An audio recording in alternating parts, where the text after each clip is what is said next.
Bonjour. Il y a 11 ans, j'étais jeune marié et j'étais assis au pied de mon lit en train de pleurer à chaudes larmes comme un bébé. Et je pleurais en train de lire Jean 15. Dans Jean 15, Jésus se décrit comme un pied de vigne. Il dit, moi, je suis le pied de la vigne, vous, vous êtes des branches. Et si vous vivez, si vous avez une vie spirituelle, c'est grâce à moi parce que vous êtes connectés à moi. Et moi, je n'avais pas du tout l'impression d'avoir une vie spirituelle. J'étais absolument découragé de mes relations que j'abîmais, des relations avec les autres que j'abîmais par mon sale caractère, par mon corps que je ne maîtrisais pas, mes passions, mes mauvaises pensées, et aussi parce que quand vous vous mariez, assez rapidement, vous vous rendez compte que il y a deux personnes imparfaites qui vivent dans le même appart et qu'il n'y a pas de meilleur, mesdames, il n'y a rien de meilleur que vous pour mettre en lumière nos euh, défauts.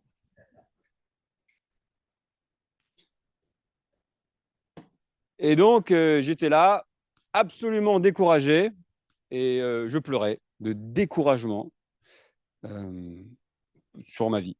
Et aujourd'hui, on va prendre du recul et on va voir qu'un jour, on ne pleurera plus.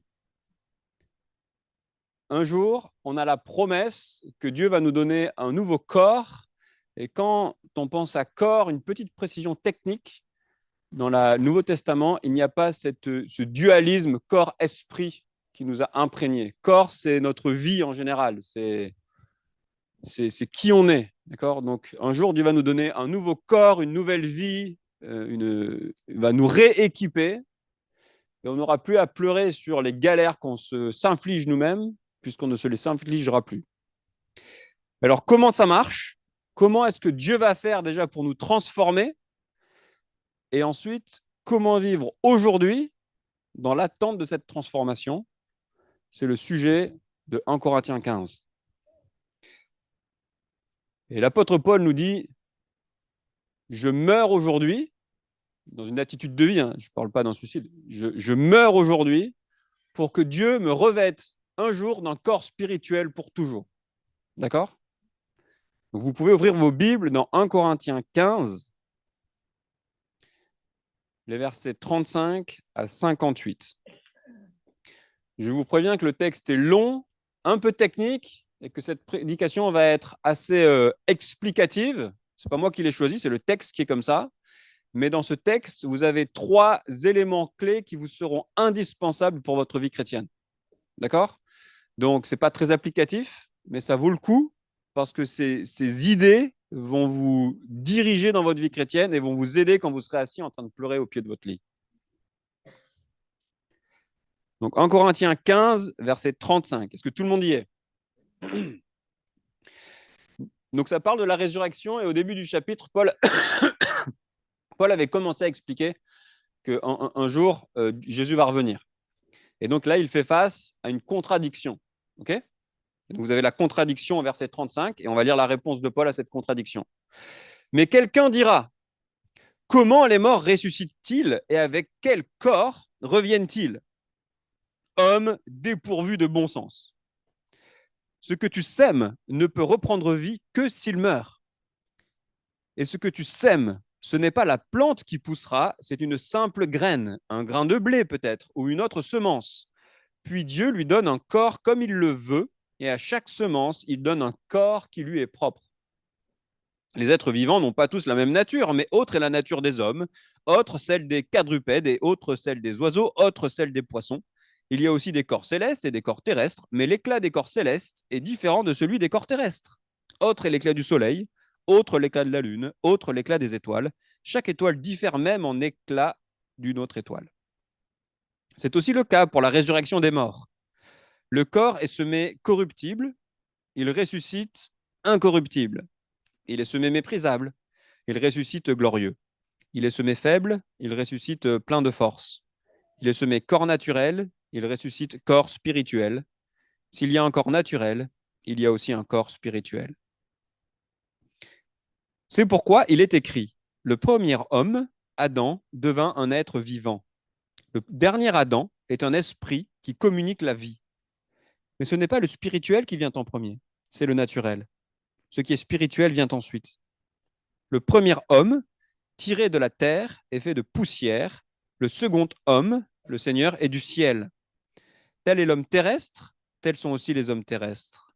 Et tel est l'homme céleste, tels seront aussi les hommes célestes. Et de même que nous avons porté l'image de l'homme fait de poussière, nous porterons aussi l'image de celui qui est venu du ciel. Ce que je veux dire, frères et sœurs, c'est que notre nature actuelle ne peut pas hériter du royaume de Dieu et que ce qui est corruptible n'hérite pas non plus de l'incorruptibilité. Voici, je vous dis un mystère. Nous ne mourrons pas tous, mais tous nous serons transformés en un instant, en un clin d'œil, au son de la dernière trompette. La trompette sonnera, et alors les morts ressusciteront incorruptibles, et nous serons transformés. Il faut en effet que ce corps corruptible revête l'incorruptibilité et que ce corps mortel revête l'immortalité. Lorsque ce corps corruptible aura revêtu l'incorruptibilité et que ce corps mortel aura revêtu l'immortalité, alors s'accomplira cette parole de l'Écriture. La mort a été engloutie dans la victoire. Mort, où est ton aiguillon? Enfer, où est ta victoire? L'aiguillon de la mort, c'est le péché, et ce qui donne la puissance au péché, c'est la loi. Mais que Dieu soit remercié, lui qui nous donne la victoire par notre Seigneur Jésus-Christ. Ainsi, mes frères et sœurs bien-aimés, soyez fermes, inébranlables, travaillez de mieux en mieux à l'œuvre du Seigneur, sachant que votre travail n'est pas sans résultat dans le Seigneur. La problématique du texte, vous l'avez au verset 35. Comment les morts ressusciteront-ils et avec quel corps reviennent-ils? Les Grecs méprisaient le corps. Paul leur dit, vous allez ressusciter, vous allez revivre pour l'éternité. Et les gens se moquaient de lui. Bah, ça marche pas. Ce qui compte, c'est l'esprit, c'est pas le corps. Le corps, il va pourrir. Et Paul dit, non, non, non, non, vous allez ressusciter avec un corps. Et donc, il justifie, il explique. Et donc, vous avez la première idée principale qui se trouve dans les premiers versets avec une métaphore principale. Quelle est la métaphore? Pardon? La métaphore voilà, de la semence et quoi? Qui meurt et qui pousse pour pousser. Et ce qui pousse, c'est différent de la semence. D'accord? Donc, si vous voulez récolter du tournesol, vous ne plantez pas un tournesol. Vous plantez une graine de tournesol. Si vous voulez des pommes, vous ne plantez pas un pommier. Vous plantez une graine. Qu'est-ce que cette métaphore veut dire? Vous l'avez déjà mentionné, mais qu'est-ce qu'elle veut dire? Enfin, vous comprenez, hein, quand on utilise une métaphore, c'est qu'on illustre quelque chose. Hein. Donc, quel est le sens? Qu'est-ce que Paul veut nous transmettre avec cette métaphore? Il faut mourir. Voilà. Donc, première étape, il faut mourir. Quoi d'autre? Le corps futur sera différent du corps actuel, mais on garde une même identité. D'accord? L'identité du tournesol reste la même, mais son mode d'existence n'est pas la même. Il s'adapte à sa situation. Donc, on va y aller. Il y a trois sens principaux. Donc, effectivement, le premier sens, c'est que pour vivre vraiment, il faut commencer par mourir.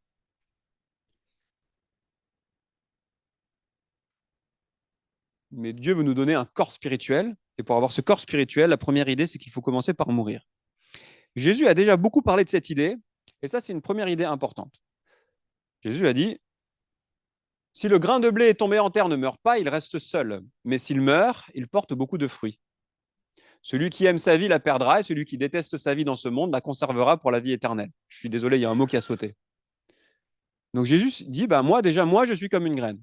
Je vais mourir, et ceux qui mettent leur foi en moi auront leurs péchés pardonnés, et auront une vie éternelle avec moi. Donc je vais porter beaucoup de fruits grâce à ma mort. Mais ça, il l'étend à ses disciples. Et donc il dit, et nous, on est là. Celui qui aime sa vie la perdra. Donc si on aime le monde, si on aime tout ce que le monde notre offre, notre vie, etc., si moi je dis non, mais c'est toujours ma femme le problème, je m'en fous, c'est moi qui ai raison. Donc si j'aime ma vie comme ça, Dieu dit, en fait, tu vas la perdre. Tu vas la perdre parce qu'au jour du jugement, tu vas la perdre, tu seras loin de Dieu. Mais si tu fais preuve de contrition et tu détestes ta vie dans le monde, tu détestes ton défaut de caractère, tu détestes ton appétit matériel, ton matérialisme, tout ce que tu veux, et que tu te tournes vers Jésus avec une contrition, tu seras pardonné, Jésus va te donner une nouvelle vie, tu la retrouveras pour la vie éternelle. Donc ce principe de mourir à soi-même, C'est transverse à tout le Nouveau Testament. Jean le dit, Paul le reprend dans 2 Timothée, c'est partout. Et quand on devient chrétien, parfois on dit il faut se repentir. Et parfois on a une attitude un peu réductrice par rapport à ça. On dit bah, il faut se repentir, ok, si tu as fait tel ou tel truc, tu te repens, et puis voilà, tu demandes pardon pour tes fautes, quoi. C'est des échecs, et Jésus te pardonne, et tu peux avancer.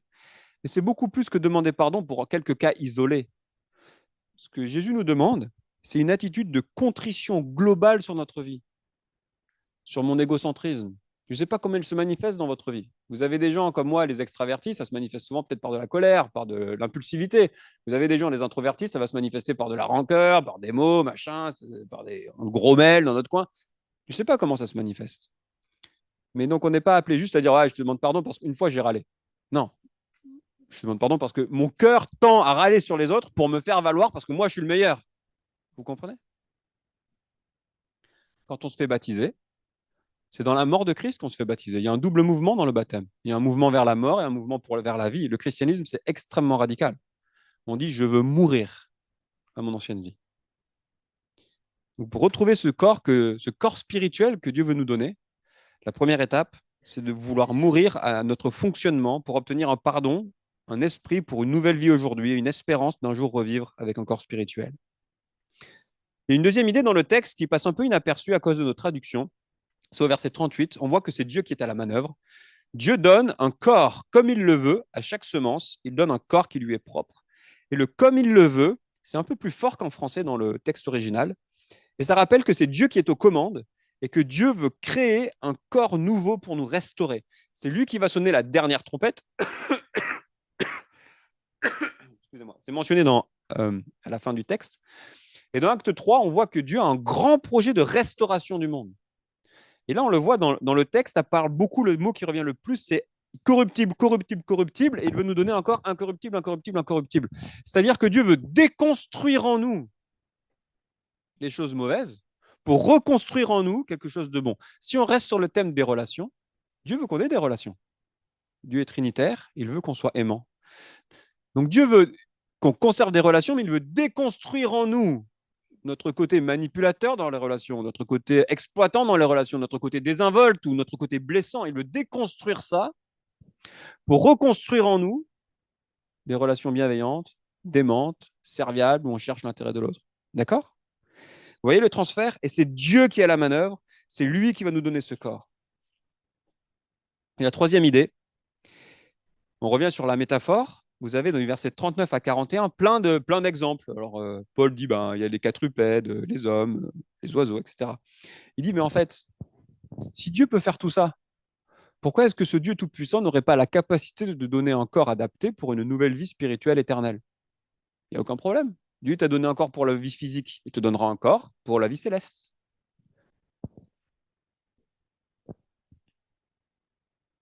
Et j'aimerais prendre un temps là et souligner la beauté de ce qui nous attend. Dans la vie, on souffre et on lutte. On lutte de nos propres péchés. Quand je rentre chez moi après le travail, dans la voiture, Jérémy, tu vas devoir faire preuve de patience envers les enfants. D'accord? Naturellement, machin, ça arrive, ça va brasser. Et quand le gamin est un peu fatigué, il répond pas oui à la première demande, tu as envie de l'éclater. C'est pas comme ça qu'on manifeste de l'amour, de la patience, de l'affection. Mon intempérance me fait souffrir.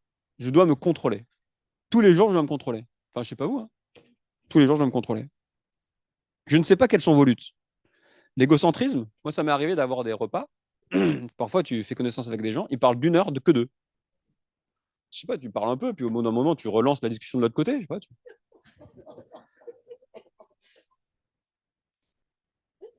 Les râleries qui nous tirent vers le bas, le découragement, les luttes contre l'immoralité, c'est difficile. Il y a des amis parents qui me disaient une fois, on n'a pas vu, notre fille avait des habits assez amples, et puis en fait, on n'a pas vu, il y avait une de ses copines qui lui bourrait le crâne de pensées absolument négatives, elle se scarifiait. D'accord? Et donc parfois, on est dans des environnements qui sont tellement pourris que on se laisse corrompre. Enfin, nous-mêmes, déjà, on lutte avec nous-mêmes, mais en plus, on se laisse corrompre par l'influence extérieure du monde qui vient. Nous, les hommes, On veut garder des pensées pures. Une fois sur Internet, j'ai cliqué sur YouTube sur une vidéo rigolote, vous savez, de l'Oktoberfest. Vous savez, c'est là où les Allemands, là, qui sont très stricts, là, d'un coup, là, ils se lâchent. Là. Et donc, il y a plein d'animations, tout ça, j'ai regardé. Et là, il y avait des jeunes filles dans la vidéo. J'ai arrêté. YouTube, instantanément, mon YouTube s'est rempli de femmes à moitié nues. Poum, un clic. Homme, parce que vous savez que Google vous connaît mieux que vous-même. Hein. Donc, il sait qui vous êtes. Il sait que vous êtes. Donc, moi, il sait que je suis un homme, 38 ans, machin. Donc, si jamais je clique une fois sur une vidéo où il y a un truc sale, poum. D'accord. C'est ça le monde, d'accord. Et en fait, on est tout le temps en train de se contrôler pour garder, pour rester, pour marcher, pour mourir à nous-mêmes et pour marcher à la suite de Jésus. Et c'est lourd, en fait. Mais là, on a une promesse immense qu'un jour, on n'aura plus ce poids. Un jour, on n'aura plus un corps qui nous amène n'importe où. On aura un corps spirituel dans la présence de Dieu. On sera en pleine confiance et c'est lui qui va le créer.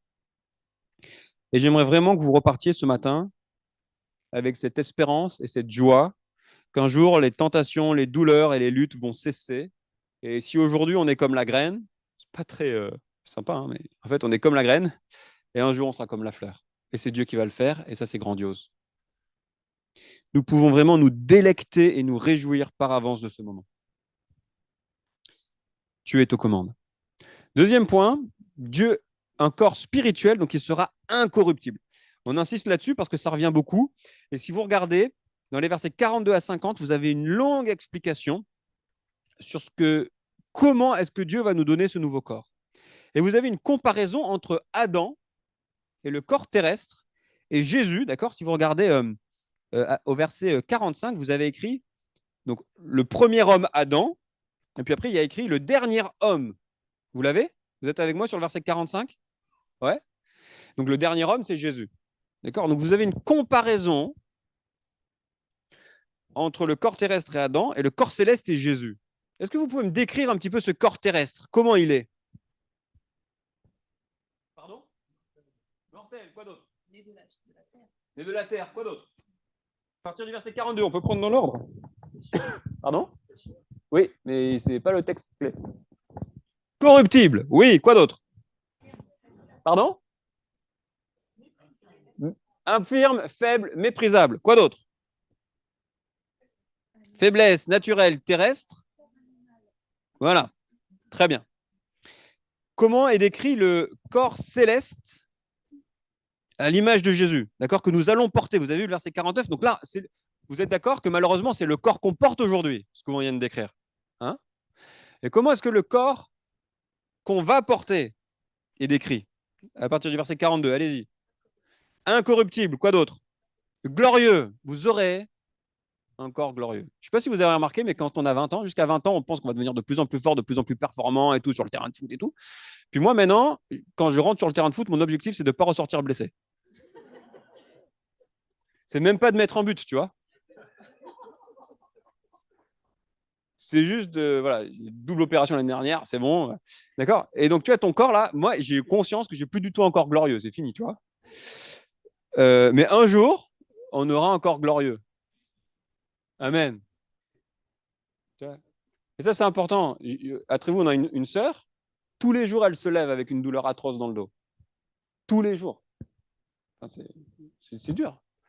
Mais un jour, elle aura un corps glorieux et la souffrance sera derrière. Quoi d'autre? Plein de force. Quoi d'autre? Spirituel. Quoi d'autre?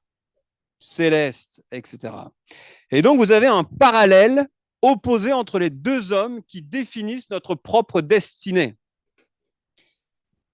Et ça, c'est important. C'est une idée qui est super importante. Essayez de me suivre, de ne pas trop bailler, c'est super important.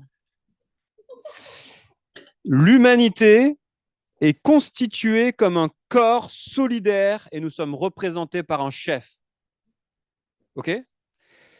Notre chef détermine notre relation avec Dieu et engage nos destinées. Le chef, notre chef, détermine notre relation avec Dieu. Il est le médiateur avec Dieu.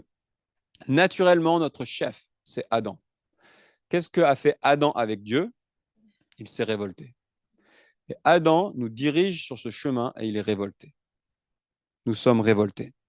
Peut-être que vous dites, Jérémie, tu es complètement en train de planer, mais regardez, même sur la terre, nous fonctionnons comme ça.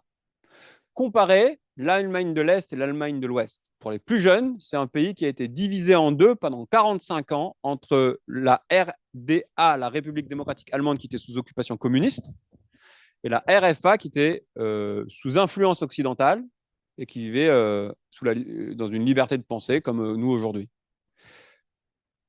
Quand le mur est tombé, donc d'un côté, vous aviez une prospérité incroyable, la RFA, extrêmement riche, et de l'autre côté, quand le mur est tombé en 1989 et que le pays s'est réuni, sous les communistes, vous aviez encore les impacts de balles de la Seconde Guerre mondiale 50 ans plus tôt sur les murs qui n'avaient pas été réparés. Et là où c'est super intéressant, donc ce que je veux dire, c'est que les chefs, vous comprenez, l'idéologie, les chefs de la RFA et les chefs de la RDA ont influencé la destinée du peuple d'une manière totale. D'accord. D'un côté, vous aviez des gens qui avaient des difficultés à manger. De l'autre côté, vous aviez des gens qui étaient vraiment en développement économique majeur. Et si vous regardez encore aujourd'hui les cartes, vous avez en géographie, ok, vous qui êtes au collège, lycée, vous savez, quand vous faites des cartes de géographie, avec la natalité, avec le mariage, avec les trucs culturels, avec la richesse d'un pays, vous regardez encore aujourd'hui la carte de l'Allemagne, vous pouvez dire où était la division entre les deux pays. Vous comprenez? On est 35 ans plus tard. L'Allemagne, les riches, le côté ouest, a mis des milliards d'euros pour enrichir le côté est. Et malgré ça, vous avez encore vous regardez la carte, vous dites, ben, en fait, les chefs ont influencé leur pays sur des générations. Vous comprenez? Et nous, on pense qu'on fait ce qu'on veut, qu'on est libre, machin, tout ça. Mais en fait, tu es libre sous la joug de ton chef. Regardez la différence entre l'Afghanistan, ou les Anglais avec le Brexit, ou les Russes aujourd'hui. D'accord? Donc les chefs nous influencent, nous dirigent, et ils déterminent notre futur. Adam détermine notre futur spirituel. Mais Jésus devient solidaire avec l'humanité. Il a vécu une vie d'homme, puis il est ressuscité. La résurrection lui donne le droit d'être un nouveau chef dans un nouveau royaume de résurrection. Qui d'autre peut prétendre à être ressuscité pour toujours? Personne. Il n'y en a qu'un. C'est Jésus. Et Jésus ouvre un nouveau pays, ouvre un nouvel royaume, et dans son royaume, on vit éternellement. Et il n'y a que lui qui peut le faire, parce qu'il est ressuscité. Non seulement lui, il est ressuscité, mais en plus, il nous transfère sa résurrection pour qu'on vive pour l'éternité avec lui. Aujourd'hui, on meurt encore dans notre vie, on souffre encore dans notre vie, et la Bible nous dit que nous avons un art. Un art. Quand vous achetez un truc qui vaut cher, vous payez une réservation. Quand vous réservez une semaine de vacances, vous payez peut-être quoi, 30%? Mais la Bible nous dit qu'on a 30% de l'esprit. Vous comprenez? On a une art de l'esprit. On est encore dans le monde terrestre, mais on commence à goûter à Jésus-Christ. Et aujourd'hui, ce n'est plus Adam qui détermine mon futur, c'est Jésus qui détermine mon futur, dès aujourd'hui. Est-ce que cette idée de chef est claire pour vous? On avait un chef, c'était Adam, il déterminait notre futur. Et maintenant, on dit non, je meurs à ce chef. Et la seule manière de passer d'une case à l'autre, c'est pas la carte du parti, c'est pas un passeport, c'est de dire non, je meurs à comment Adam ça fonctionnait et je vis pour Christ. Enfin, je monte là, mais en fait, c'est là. Ça marche? Le corps spirituel que Jésus va nous donner n'est pas opposé au corps matériel. D'accord? Le corps est bon, le physique est bon. On ne tombe pas dans une pensée chrétienne un petit peu catholique de l'époque que le corps et la sexualité, c'est forcément mauvais. Le corps spirituel n'est pas opposé au matériel, il est opposé à la corruption, au péché. Et on veut vivre gloire, plein de force, avec droiture. Et la sexualité peut être, par exemple, euh, corrompue ou bonne et serviable et aimante. Si on meurt avec Jésus dans notre vie aujourd'hui, nous ressusciterons avec un corps spirituel incorruptible un jour. Et dès aujourd'hui, notre chef, c'est Jésus. C'est bon? Un corps spirituel à venir. Et il faut bien avoir la chronologie en tête. Aujourd'hui, nous avons un corps terrestre avec les arts, un acompte de l'Esprit Saint. C'est un début. Un jour, nous aurons un corps spirituel. Et on est rassuré par la souveraineté de Dieu. Excusez-moi. On est dans les versets 54 à 56. Ça nous parle qu'un jour,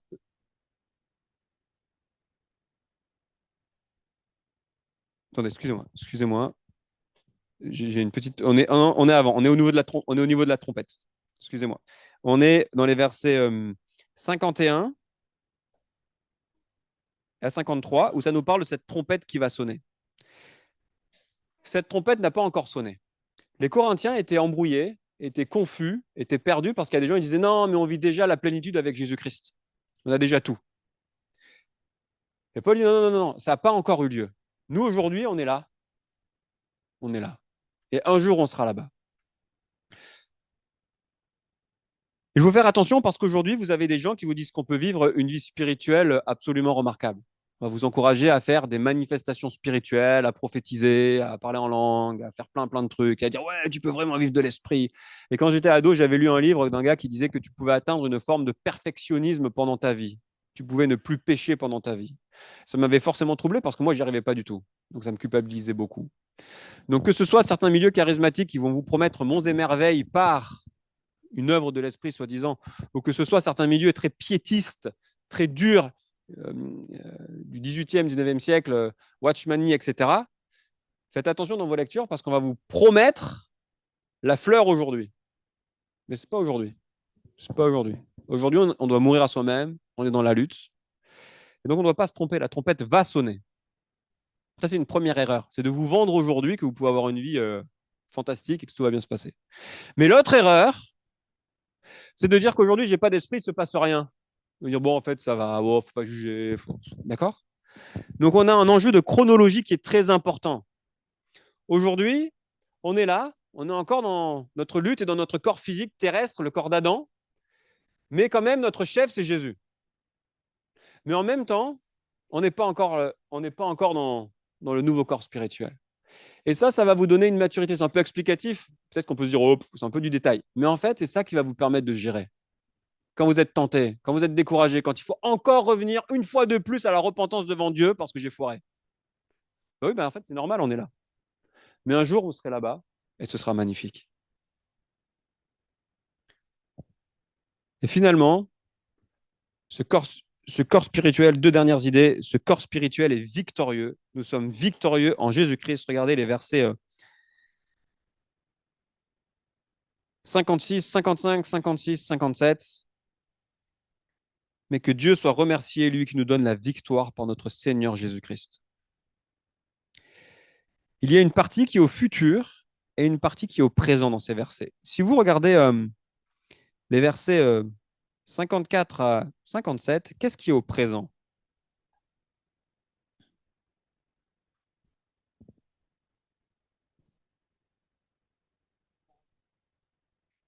Ah bon?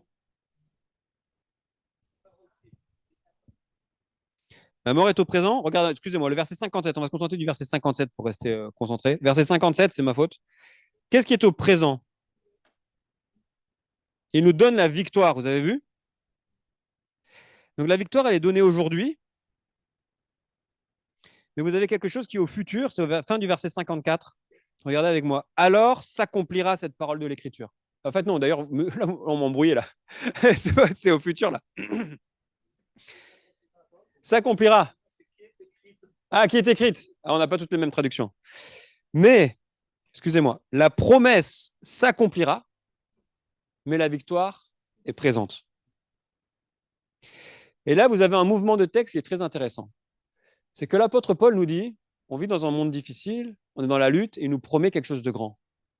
Il nous parle du retour de Christ. C'est glorieux, c'est grandiose, c'est tout ce que vous voulez. Mais où est-ce qu'il revient à la fin dans son raisonnement? Il revient où? Au pardon du péché qui nous maintient. Le problème de ce corps glorieux, ce n'est pas un problème biologique, je n'ai pas besoin de plus d'antibiotiques ou de plus de traitements médicaux, comme Google investit des millions, des milliards de dollars dans une entreprise qui vous promet, qui essaiera de vous faire vivre jusqu'à 300 ans. Ce n'est pas ça le problème. C'est pas ça le problème. Le problème, c'est un problème de péché. D'accord? Et Dieu nous donne la victoire. Et là, vous avez un autre thème qui est vraiment important dans la Bible. C'est qu'en fait, pour parler du salut, vous avez 5 thèmes qui s'entrecoupent dans la Bible. Vous avez le thème de la victoire. Jésus nous donne la victoire parce qu'on est pardonné, on ira au ciel.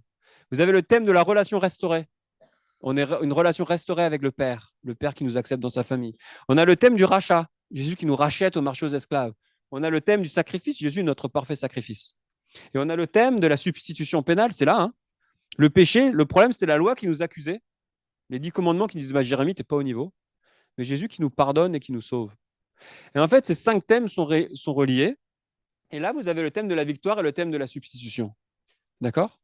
Et parfois, vous lisez un thème, oui, Jésus nous a rachetés et nous avons la victoire.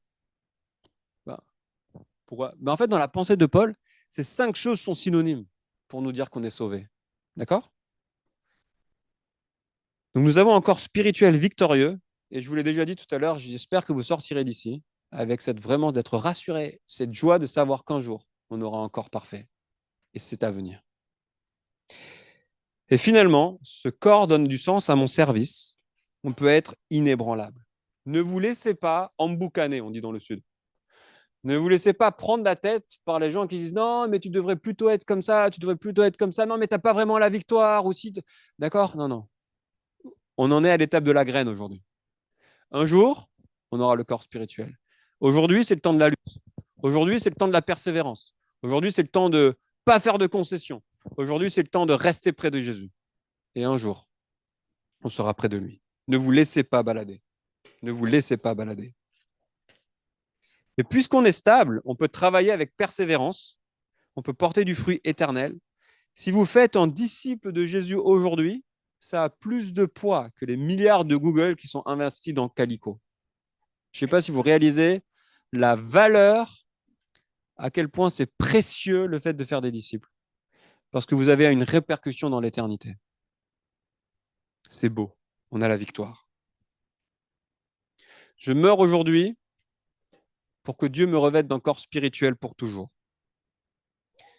J'aimerais juste vous rappeler ces 3 vérités indispensables. C'est un peu technique, mais essayez de vous les approprier et de les reverbaliser. Si vous êtes solo, trouvez un pote, enfin un chrétien, parce que sinon il va vous prendre un peu. Trouvez un pote chrétien et reverbalisez ces 3 idées. Si vous êtes marié, à votre conjoint, essayez de reverbaliser parce que ce qui est clair et compris s'exprime facilement. La première idée, c'était l'histoire de la métaphore, la graine et la fleur. D'accord? La graine et la fleur ont la même identité, mais elles sont dans des modes de développement différents. D'accord? Aujourd'hui, nous sommes dans un mode terrestre avec un corps charnel et terrestre. Un jour, nous aurons un corps spirituel. Et ce changement est à venir. OK? Deuxième information clé, Jésus, c'est le nouveau chef de l'humanité, enfin, de ceux qui veulent le suivre. Et comment est-ce qu'on peut changer de chef? En mourant à Adam pour vivre pour Christ. D'accord? D'où le symbole du baptême. OK? Jésus veut devenir votre chef. Est-ce que vous le voulez? Et finalement, nous avons la victoire. Et la victoire, elle est acquise parce que Jésus-Christ est mort à la croix, qu'il a porté nos péchés et que la loi ne peut plus nous accuser. Et c'est ça, c'est ce truc précis, c'est cette substitution qui donne la force à tout le reste dans le Nouveau Testament. D'accord? Notre victoire, elle est où? Elle n'est pas dans ma performance parce que je ne vais pas pécher pendant 3 mois. Ma victoire, elle est acquise à la croix, il y a 2000 ans, et 3 jours plus tard parce que Jésus-Christ est ressuscité, et qu'il m'étend cette victoire et qu'il me purifie. OK? Du coup, quand je me regarde 12 ans plus tard, je réalise qu'il y a eu du changement. Parce que quand on pleure devant Jésus, quand on est amer sur notre propre péché, eh bien Jésus nous pardonne et on peut accepter son pardon. On peut accepter une autre chance et son Saint-Esprit nous dirige. Notre vie chrétienne, si on garde la métaphore de la plante, vous avez remarqué qu'on ne peut pas faire pousser une plante en lui tirant sur les feuilles. Elle pousse, pousse. Par contre, on peut arroser, on peut mettre un peu d'engrais, on met du bon terreau. Et là, ça fait pousser la graine. Eh bien, arroser notre vie chrétienne, c'est venir à Christ dans une attitude de contrition et de repentance. Quand on fait ça, on désherbe, on met l'engrais et ça pousse. Et en fait, je dois vous dire que 12 ans plus tard, ça va mieux. C'est pas parfait. Je suis encore en train de me dire, oh, Jérémy, doucement quand tu rentres en voiture. Mais c'est quand même vachement mieux. Donc, quand on meurt à nous-mêmes avec contrition, on laisse la place pour que Dieu travaille dans notre vie et que notre vie change. Et deuxièmement, un jour, j'aurai une victoire et il n'y aura vraiment plus jamais de pleurs. Il n'y aura plus jamais de vas-y, Jérémy, calme-toi maintenant. Il n'y aura plus jamais ça.